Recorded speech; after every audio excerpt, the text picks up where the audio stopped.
Hear you. Huh, okay. Thank you.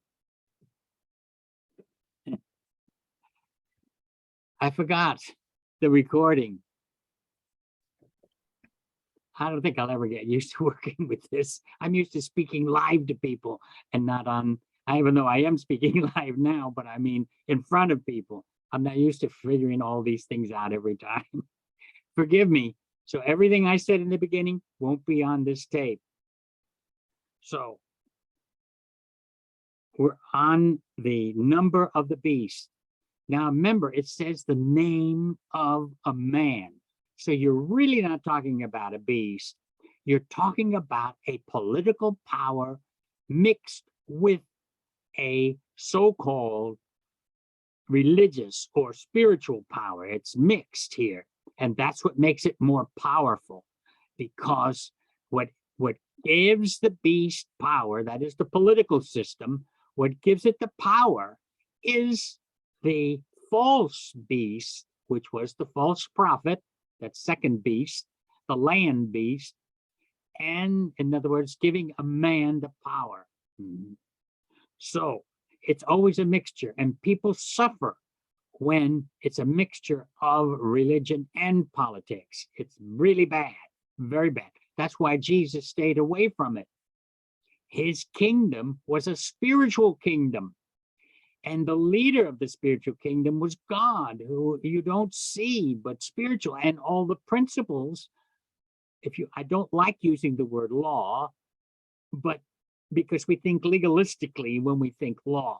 I like the term principles. The principles of this kingdom, what guided the kingdom of God was love, peace, compassion, understanding, harmony, all those things. That's what you have to understand when you're reading this. So that's why it's using beast, because it's very difficult. Anytime you have someone head over you politically, there's always a chance of danger. I don't care what kind of government it is. It's always a chance of danger. Okay, so it's a number of a man. And his number is 666, not 3 single 666, but as it says right here, 666.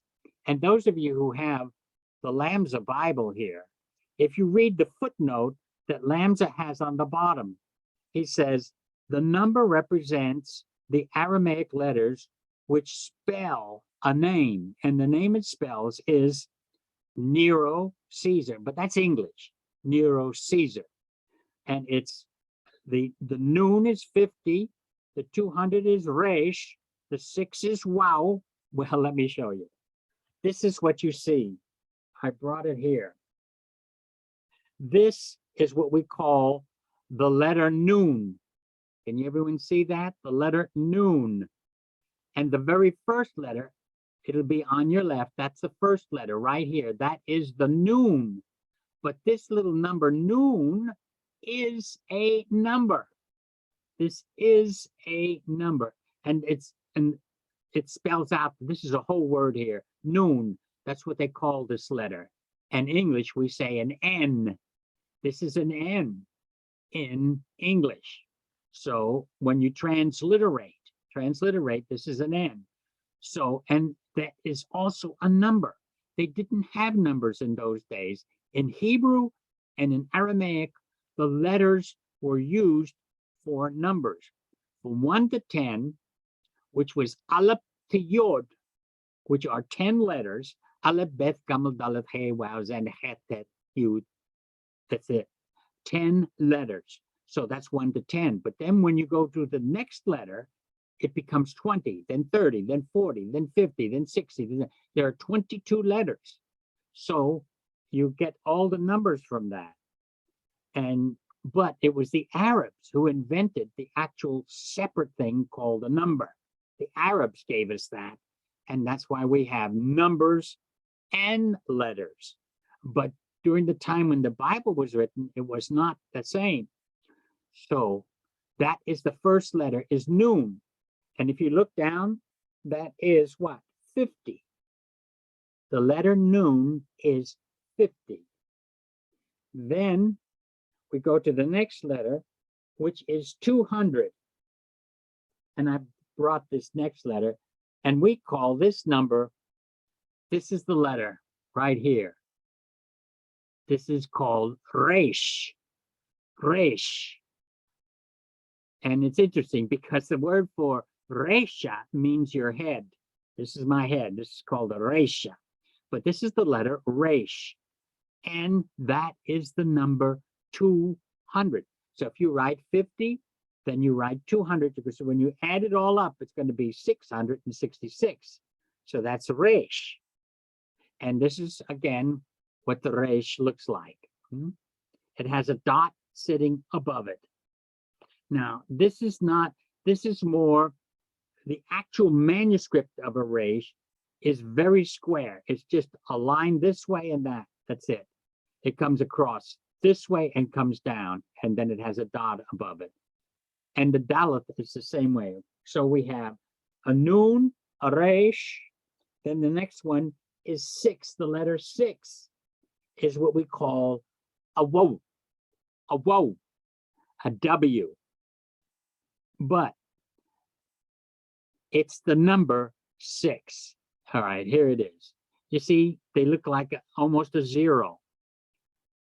See, that is a wow, and that's a wow here, but it's because it's telling you how to pronounce that letter in Aramaic, which is whoa, whoa. So that's how you say that in Aramaic, and it's a W, but it means 6. So what do we have? You follow Lamza, but Lamza wrote it in a line. It should be written like we do in English. The number should come down like that, so you can add them.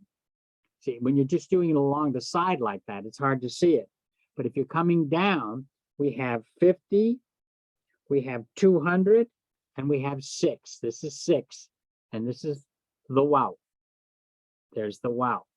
You would call it an O, but really when you write it, you leave a little space in there, and here it doesn't show you that because it's on blocks. Then we come to the next number again, which is 50, which was Resh. I'm not going to show that again. It was the Resh, the R. I mean, not the Resh, the, what do you call it? Let me get it right here. Not the Resh. I had it right. Here it is. No, it's not the, here it is. The Nun. The Nun. So we have Nun, Resh, wow, Nun. Nun. At the end, which is 50.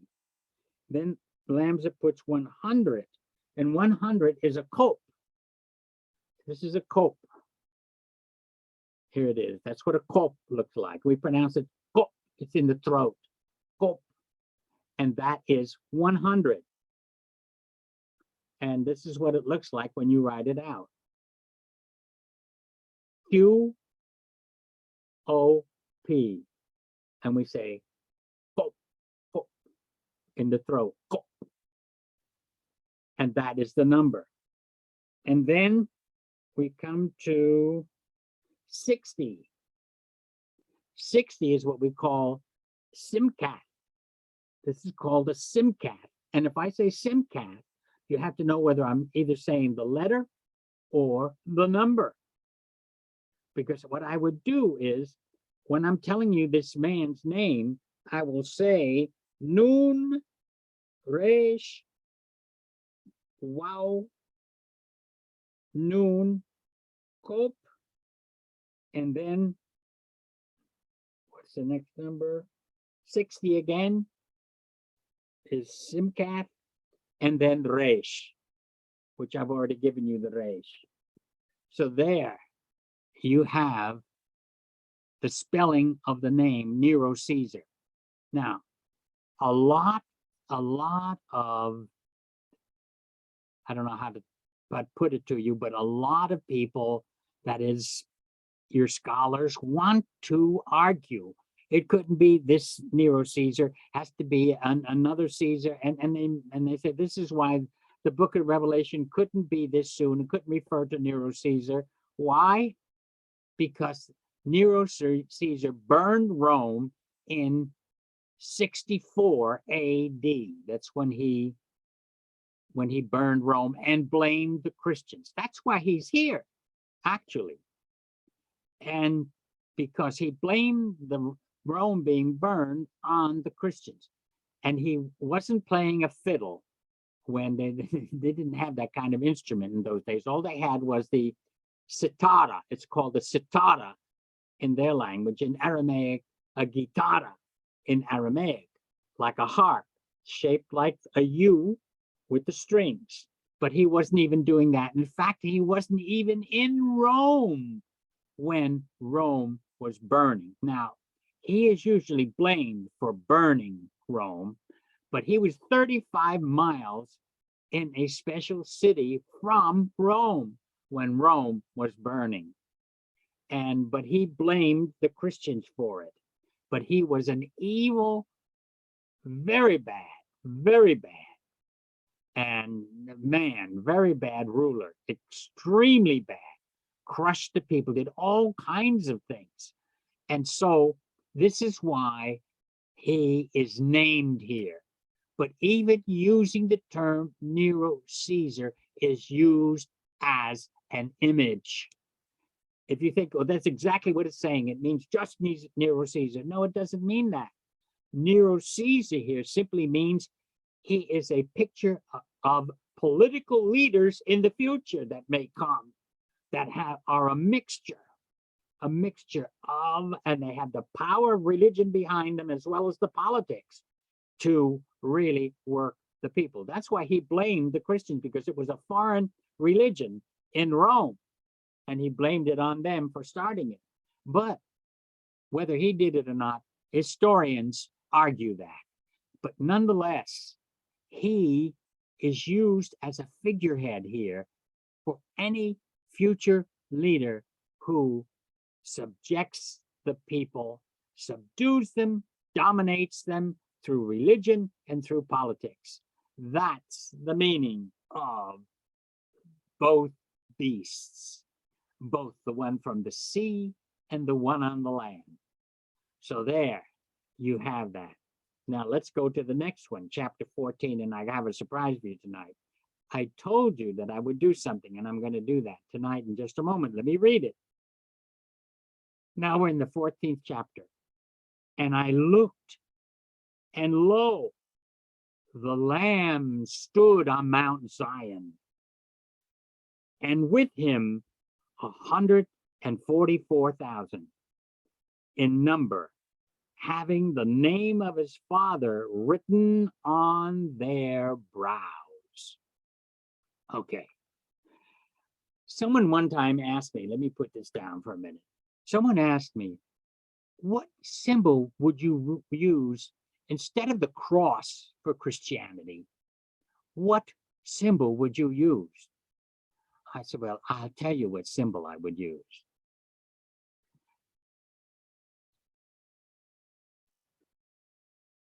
This is the symbol I would use.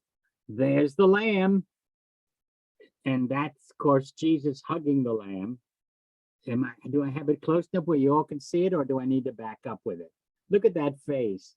Look at that cute. He's just a lamb. Now, if you want to put the whole meaning of Jesus' teaching into a symbol, you would use a lamb. I know the cross became the symbol for Christianity. And then later on, supposedly in Rome, fish, but that's not the case. It was either the cross. It was basically the cross. Cross was always the symbol of Christianity. But this is the symbol I would use. Look at that, sweet lamb. And that's supposed to be, of course, be Jesus holding the lamb and hugging the lamb. Look at that. Look at that face. Look at that mouth. Look at that little nose. Look at that. Now you're talking about Christianity. I could put all the entire meaning of Christianity into this right here, into the lamb,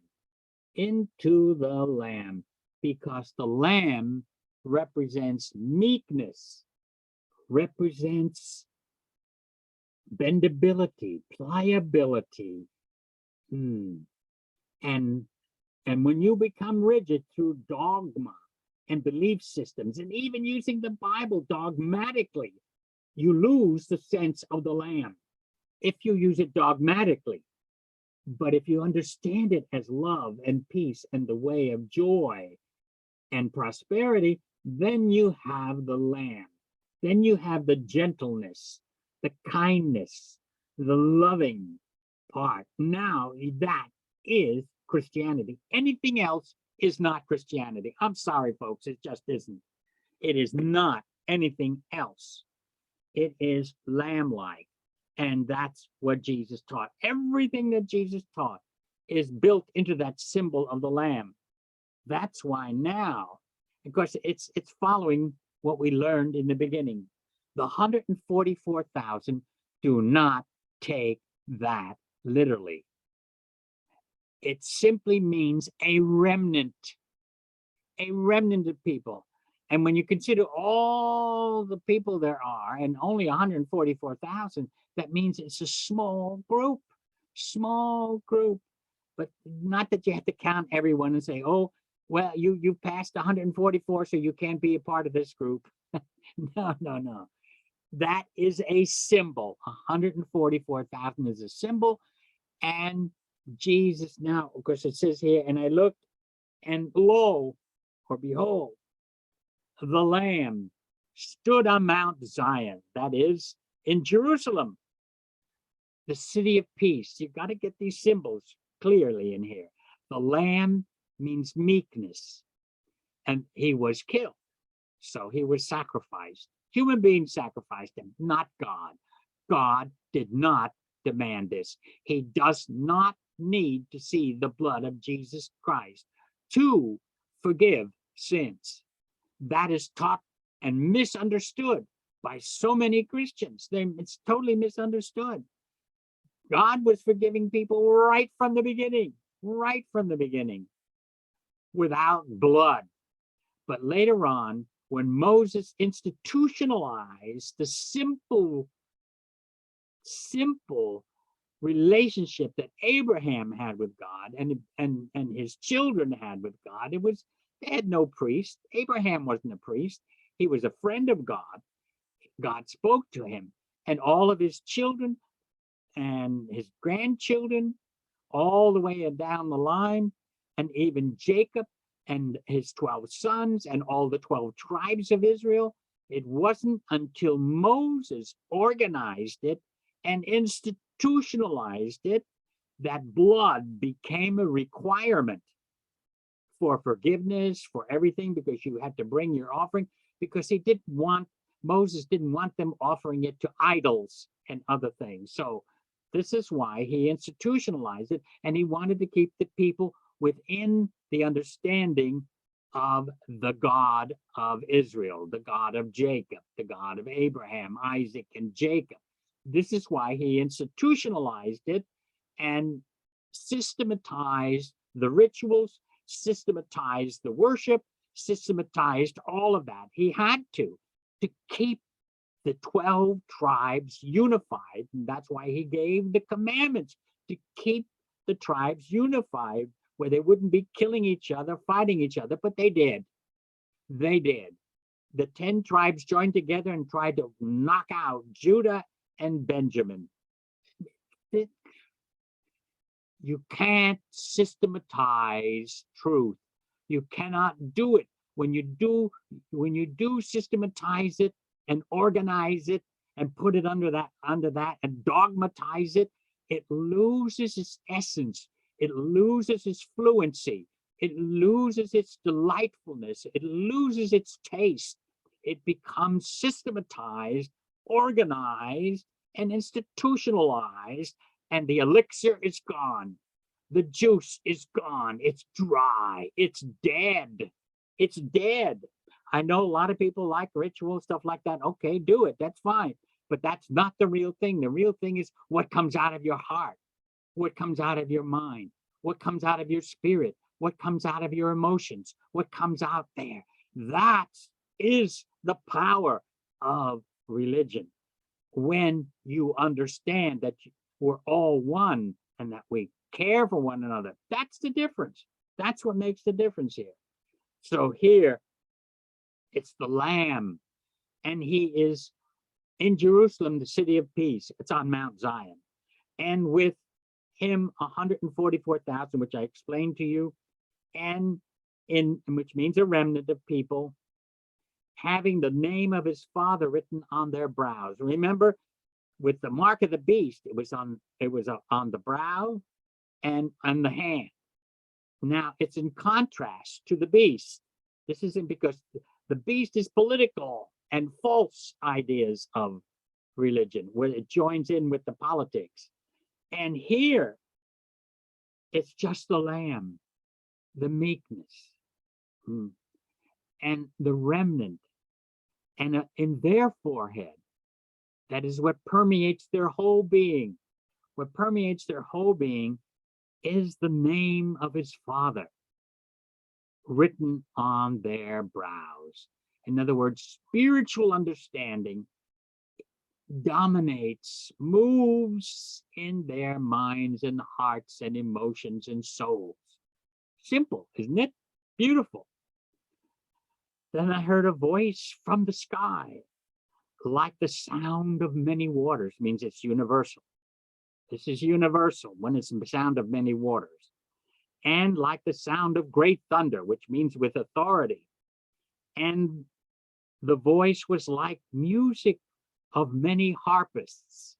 Many harpists. Remember, they didn't have harps like we have today, because we're thinking of the big harp, but you've got to think of the small little harp that looks like the letter U, and then the strings come across this way and then down this way, and that's what they call. And in Aramaic, the word for harp is guitarra, because you pluck the strings and sing. So that's what they did. So that's what it says here. So just think, this voice and was like thunder, and it was many waters, which is universal and had authority. And then the voice I heard was like music of many harpists playing on their harps. And they sung a new song before the throne and before the 4 living creatures and the elders. Remember, there's 24 elders, which means both the 12 tribes of Israel and the 12 apostles. And the living creatures, I explained that to you in the beginning when we started this. This represents the omnipresence of God. It represents all these different things about God, the 4 living creatures, and his omniscience, his omnipresence. All of that is what that is symbolic of. And then it says, and no one was able to learn the song except the 144,000 who were redeemed from the earth. Okay, what this means is, unless you understand Jesus' teachings and all of this, how can you sing this song? You can't sing it because other things are dominating your heart and mind. It's not that God says you're out because you're not a part of the 144,000. Remember, 144,000 is a symbolic number of a remnant. Don't take those numbers literally, just like you don't take Nero Caesar literally either. It represents something. It's pointing to something. You're realizing something. So here it says when they can't sing that, it's because they're too busy doing the other things. They're too busy cheating, lying, carrying on all this other way. So how can they sing it? They have to be a part of those who have been transformed, changed, because they've accepted a whole new way of life. That's what it's saying. These are those who were not, oh, this is terribly misunderstood. These are those who were not defiled with women. Uh-oh. What is women getting a bad rap here? They're not defiled with women, for they are pure. You mean there were no women? There were no women in the 144,000? No. You got to understand again the symbolism here. They were not defiled with women means They didn't adopt pagan belief systems. But why did they use woman or women, plural? Why did they use women? Because part of the pagan worship, part of it was that the women, they had what they called sacred prostitutes. Did you hear what I said? Sacred prostitutes in all these other religions. So when you would go in to worship and stuff, you could also go to a sacred prostitute, a sacred harlot.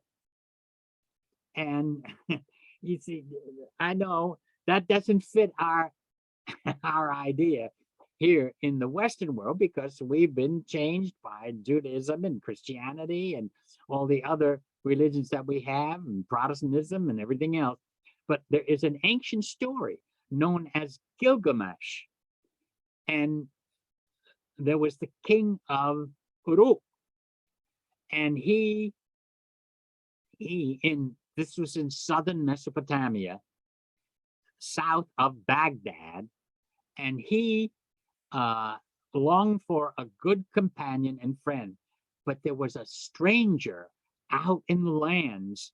His name was Enkidu. And this one was a hairy man, just total hairy. And he always romped with this is the Gilgamesh story, romped with the animals.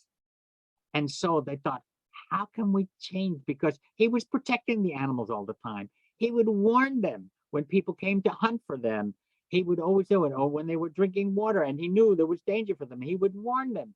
He was a part of the nature of the animals. And he was totally all hair everywhere, on his face, everywhere, in his whole body. And he was nude, but he had all hair. So they thought, the hunter said that we don't like this, we got to do something about it. So they went to the temple. Now, this is in ancient Mesopotamia. They went to the temple, and the temple all had sacred prostitutes. And there was always the head prostitute. And what she would do then is she would have to talk to anyone who came in there before she would allow the other sacred prostitutes to come out. But this hunter came and spoke to her, and he says that we've got to stop this man, Enkidu, from doing all this and protecting the animals, because it interferes with our hunting the animals. So she says, I will go with you. I know what to do. Am I not representing sacredness? So yes. So he took her there. And she set up her tent, and she stayed right there. And when Enkidu came, he saw this beautiful woman. Okay, that's why I say it's not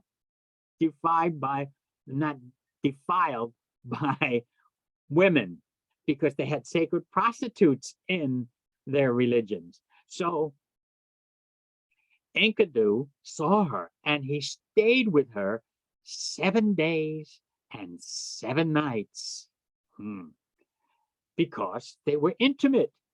They were intimate, and he didn't stop for 7 days and 7 nights. He was biblical, 7 days and 7 nights.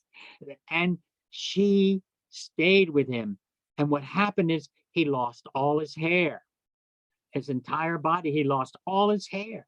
He lost all of his animal instincts. All of that left him.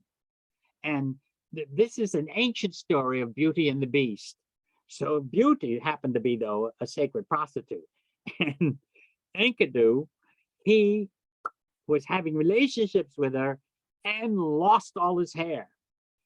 And she civilized him. You have to understand these ancient myths, these ancient stories, all had meanings.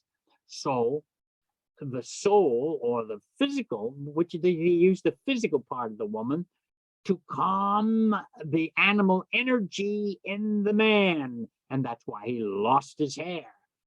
And then when he tried to go with the animals, they ran from him because he was like a normal man. And so she put clothes on him and Also, they drank beer because beer was very popular in the ancient world in those days. They had beer then, way back there. And so it didn't come from the Germans. That's when they had beer. So they drank, and then she took him to Gilgamesh. And that's another story.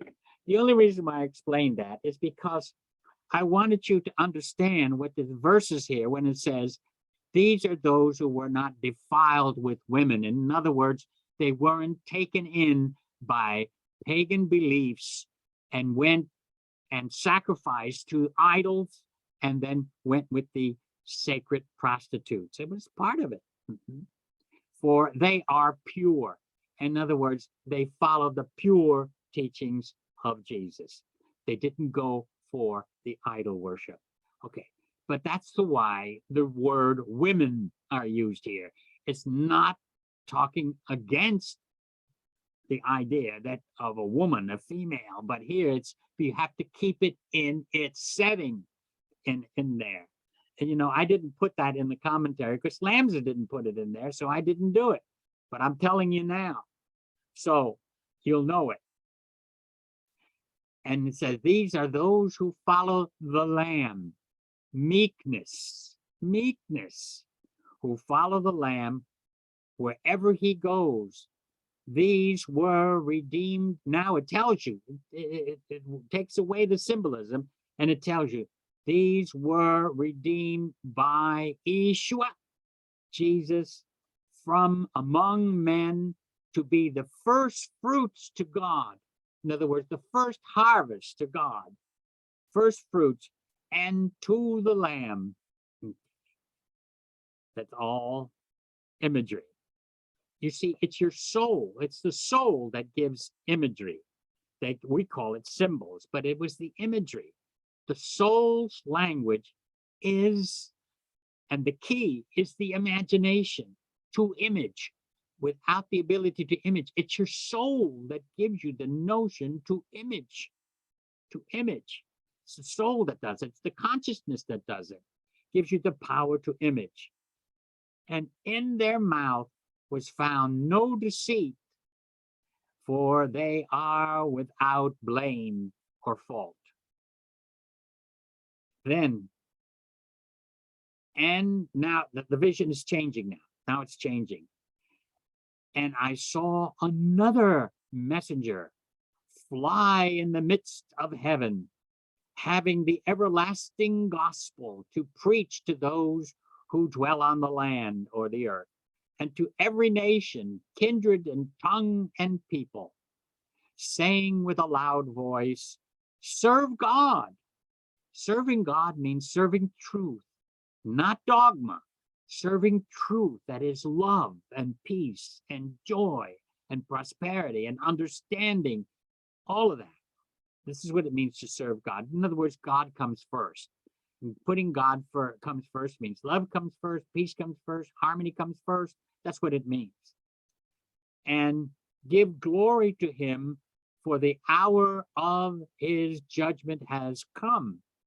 And worship him who made heaven and earth and the sea and the fountains of water.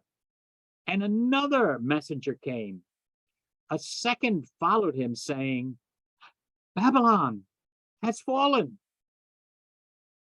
the great city which made all nations drink of the wine of the passions of her whoredom. Okay, it's talking about Rome. This is what it's talking about, Rome. And the whoredom is all the false pagan notions and teachings. Okay. And then another, and it's fallen. Babylon again is used as a symbol. It's fallen. It's losing its power. And another messenger, a third, followed this one, saying with a loud voice, if any man worship the beast and his image, and receives his mark on his brow and on his hand, and I explained that to you last week, he also shall drink of the wine of the wrath of God. All symbolic talk, which means by following this false notion and having this the beast in your hand and in your mind, you're going to pay the consequences of it. It's not God bringing the wrath on you. It's the way that they were doing things and killing people. That's what comes on you, not God, not God. But this is the language. That's how they use it. It's a symbol, which is mixed with bitterness in the cup of his anger, because people are going to find out when they drink it, it was bitter. It was bitter when they drank from that source. And he shall torment with fire and brimstone in the presence of all his holy messengers before the throne. And the smoke of their torment will rise forever and ever. All symbolism, which means when you keep doing the wrong thing, you burn with the wrong thing. You tormented with the wrong thing. We do it ourselves. God doesn't have to do a darn thing.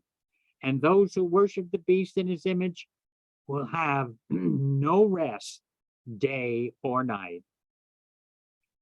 Now, here is the patience of the saints. Here are they who keep the commandments of God and the faith of Jesus. The faith meaning his teachings. I heard a voice from heaven saying, "Write, blessed are the dead who die in the Lord from now on. Yes, says the Spirit, for they may rest from their labors, for their works will follow them." In other words, even though they may have suffered for following the teachings of Jesus, instead of using cruelty and the other ways of the world, they did the opposite and they suffered for it. But now that they have died in the Lord, they have eternal peace. And I looked, and lo, I saw a white cloud, and upon the cloud sat one resembling a human being. Son of Man means a human being. So this time he saw someone that looks like a human being, having on his head a crown of gold, and in his hand a sharp sickle, which means this particular being represented a harvester. He had a sickle. It was to harvest everything, cut down everything. And so he is the shape of a human being.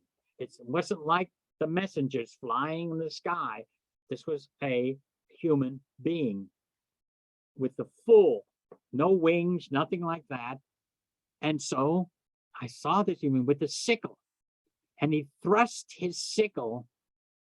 And by the way, the word cloud, which white cloud, means he is going to be successful. He's coming on a cloud. He's going to be successful. And crown means the authority of gold. And he represents true spiritual royalty. And he had the sickle. And another messenger came out of the temple. And after he cried with a loud voice to him who sat on the cloud, in other words, he told him, go ahead, thrust in your sickle. That's what he told him. He cried out to him. And he thrust his sickle upon the earth, and the earth was harvested. And another angel came out, or messenger came out of the temple, which is in the sky, and he also had a sharp sickle. Now, this is someone else. Then out from the altar came another messenger who had power over fire, and cried with a loud voice to him who had the sickle, saying, thrust in your sharp sickle and gather the clusters of the vineyards of the earth, for her grapes are fully ripe. And the messenger thrust his sickle into the earth, or the land, and gathered the vineyards of the earth, and cast the grapes into the winepress of the great God.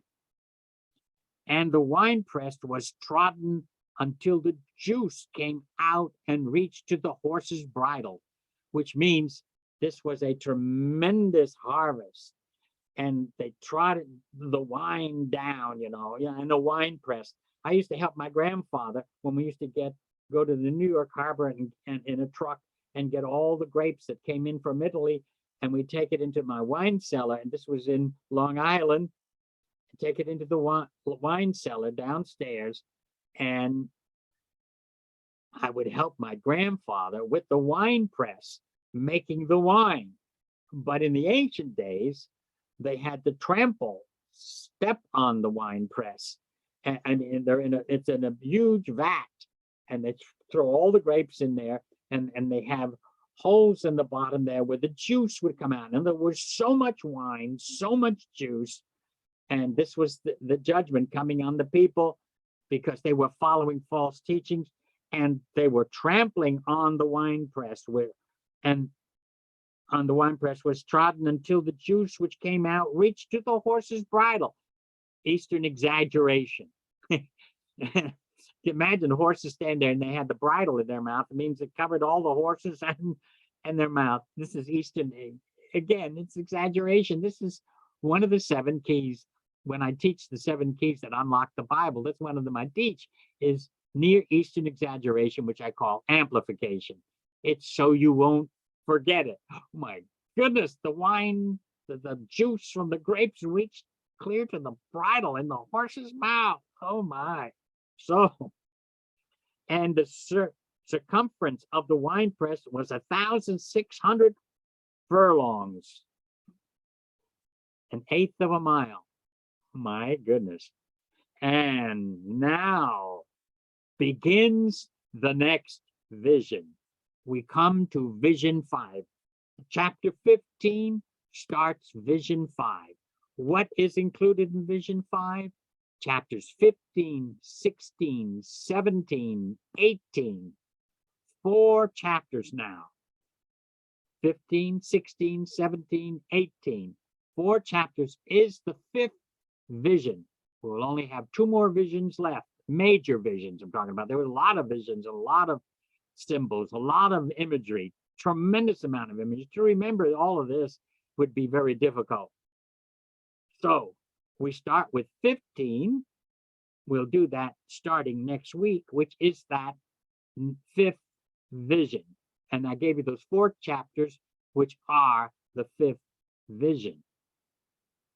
So you have to remember that when I tell you that. So 15, 16, 17, and 18 starts it. So what's going to happen now is we're about to come to 7 bowls or 7 vials, 7 bowls, which are going to be poured out.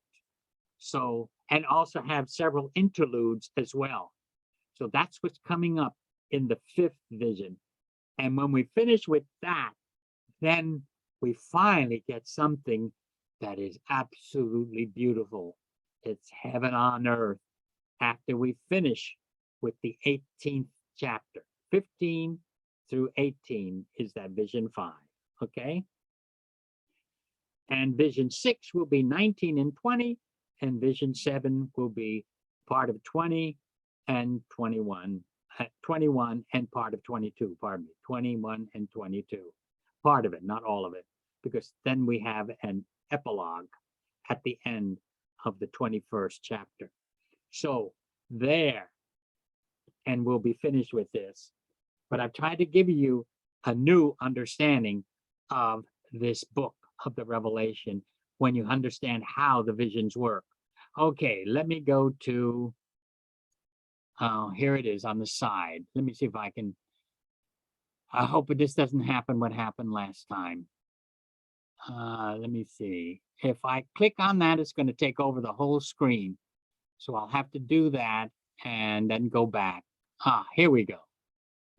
All right. I got a message not recording, but I don't see that. I don't know. Hanny should be there. I didn't see it. Okay. The next question. Thank you, Robbie, for another enlightening class. Thank you. All right. Please send me your questions. Okay. I'm reading The Man of Galilee. Is there a significant meaning to the 400 years with no prophets or seers before Jesus arrived? Well, actually, they did have writings. They were called apocrypha writings. They were more like apocalypses. That's when the book of Enoch was written. That's when, I have you should see, I have 2 volumes, and they're this thick, both those of what happened in those 400 years. So people still were writing spiritual things, but we just didn't have prophets like Isaiah, Jeremiah, Ezekiel, Daniel, Hosea, Amos, Habakkuk, Zephaniah, Zechariah, Haggai, all of them. We didn't have those kind of prophets anymore. Not until John the Baptist appeared. And you notice he never gave any prophecies except that the kingdom of God was at hand and that the people needed to turn to God, to come back to God and follow the truth. A prophet means more than not just a fortune teller. A prophet means a foreteller of God. He had messages from God, and that's why John the Baptist is a messenger. So that's the 400 years. They still had things going for them, and that's when the books of mysticism were written, Jewish mysticism, all of that. And then later on, it was the Kabbalah, which are portions of those other books. All right. And if you're getting the Nuchra Light, which we put out, I am doing The Man from Galilee, and by Dr. Lamza. Only I have the original Doubleday when they published it, cut over, and see, it was 800 typewritten pages, and they cut it to 300 written pages. And I've been redoing it and putting things in there that Doubleday took out. And it's in this right here. This right here is where I serialize it. And I'm following from that manuscript, and of course straightening things out from me, because I become the editor for it. Okay. And I know exactly some of the things they were saying, but I could see why they would have trouble with it at Doubleday, because they didn't know some of the things he was saying had to do with the Eastern background. And sometimes it gets repetitious. And so I had to put it together so it wouldn't have too much repetition in it. Okay. Let's see. Thank you, Dr. Rocco. What's the next one? I see another question. I have one too, Rabbi.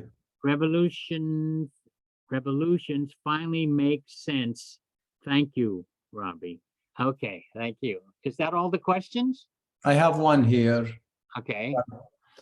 In John, it is written, to those who received him, he gave power to become the sons of God. Yes. How does sons of God in John relate to son of God in the Revelation teaching? Are they related? The sons of God? Yeah. And the Son of God in Revelation. So John versus Revelation, when he uses the Son of God in Revelation. No. Son of God there in the book of the Revelation refers to Jesus. And here, all the followers of Jesus, because Jesus returns us back to our original state. Where and when you read Genesis, God said, let us make humankind our image and our likeness. We're born as children of God, but we're not taught that. We're not taught about our souls. We're not taught about how to work with our souls. What we've got in faith is ritualism, because I was brought up in the Roman Catholic faith. So I got ritualism. No one ever talked to me about my soul. No one ever talked to me about that, except, oh, you're a sinner and you have to go to and confess your sin. And that's tough. Because sin, well, what was sin? Well, sometimes I disobeyed my mother because my father had fled. So I just had my mother. My mother took care of me and my brother. And they don't teach the real, what you are actually born with. We're all children of God. All humanity are children of God. They belong to the spiritual realm. Every single race on the face of this earth belongs to God. Every single race. And they're all children of God. But they lost it. And when it says to become, I don't say to become. To be, that is to express their sonship. I translate that. Nehwe. Nehwe, there's the word that's used in that verse, and that means to be sons of God. Not just to become. You are a son of God now.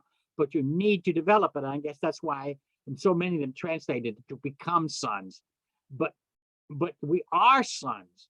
When Jesus, I love what Jesus did. And someday I'm going to give just a talk just on that. Not as long as we're doing the revelation, but I'm going to do it. Where Jesus looked at the crowds of the people who were following him, and we call it the Sermon on the Mount, and listen to what he says to them. Aton and non nufre dalma. You, all of you, are the light of the world. Oh, you mean there were sinners there too? And he's saying they are the light of the world? You mean there were some people who weren't totally honest? They are the light of the world? You mean, and they weren't even born again yet. They didn't have a born again experience because they didn't have a church that taught such a thing. They didn't have a born again experience. They didn't have any of this. But he turned and said to them, you are sons of God. You are the light of the world. You are light. You are the light of the world. You have understanding. And they never heard a preacher that tell them that. That's why the people were stunned by his teachings. When he got through what we call the Sermon on the Mount, the very thing when he finished, when you read the last chapter, 5, 6, and 7, and you get to 7, you read the final verses, it says, and the people were stunned by his teachings because they hadn't heard that. All they heard is that you're a sinner, you're no good, da, da, da, da, da, da. Because that's how religious people do. Oh, they were called the accursed people because they don't know the law. They don't know, they don't have an understanding of God. We elite, we understand, we know. And it hasn't changed yet. People who are elitists, they're all the same. They're all the same. And you have to watch out for that. So, because they think they know something because they have money. And that doesn't do it. That doesn't do it. Jesus talked to all people ever. Do you realize there must have been harlots among those people too? And he's saying to them, you are the light of the world. Can you imagine our churches on a Sunday morning or fundamentalist teachings getting up and saying to everybody, it's in the congregation, and there are some who don't even accept Jesus or anything like that, or they're members of the family. You are the light of the world. Oh my God. I'm telling you folks, we don't know Jesus and we don't know his teaching. He is the Lamb and he brings everyone back into the presence of God. Awakens us. And I tell you, a lot of us need to be awakened. He had a deep understanding. So he gave them the authority. The word power there means the right to be sons of God. We're born that way. I don't care what religion you come from. I don't care whether you're Buddhist or Shinto or Islam or Christian or Jewish. God says, let us make humankind our image and likeness. Our image and likeness. And God didn't take it away. We bury it through dogma. We bury it through ignorance. We bury it through all kinds of things. That's what has happened. That's what has happened to us. We don't realize the love of God indwells us.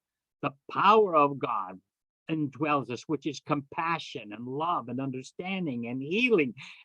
All of that indwells us. It's a part of us. It's powerful. I'm telling you, folks, it's powerful. Okay, is there any other question?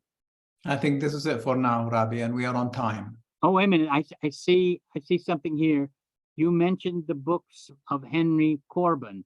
Is there any specific one that you recommend to an understanding of what the soul is?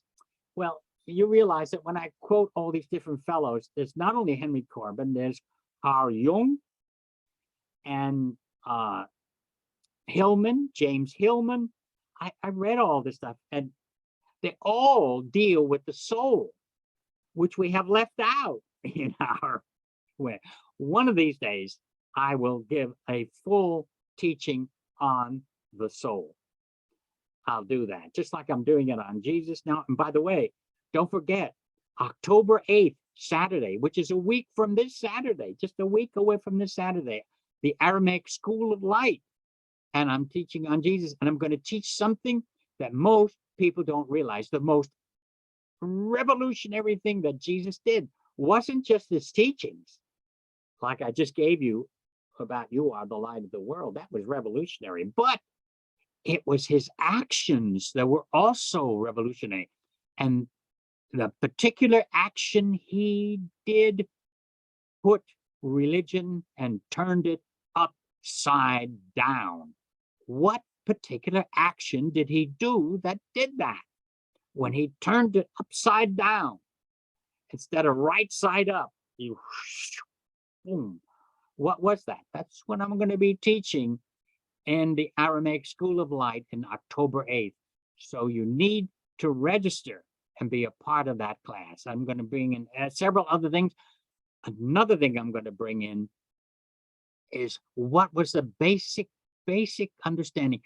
How did Jesus come to all these conclusions he did? Even the revolutionary act that he did. How did it we'll reveal that too? What was it that guided him? Of course, we say God, but what in him as a man was guiding him? What did it? It was spirit. No, there's something more. It's more specific than that. And that's what I'll be getting into October 8th for the teachings of Jesus. Okay, everyone, I know I've gone over a little bit for answering your questions, but you asked a lot of good questions and I needed to get to it. So I appreciate you, love you, and I'll see you next Wednesday. Okay, bye.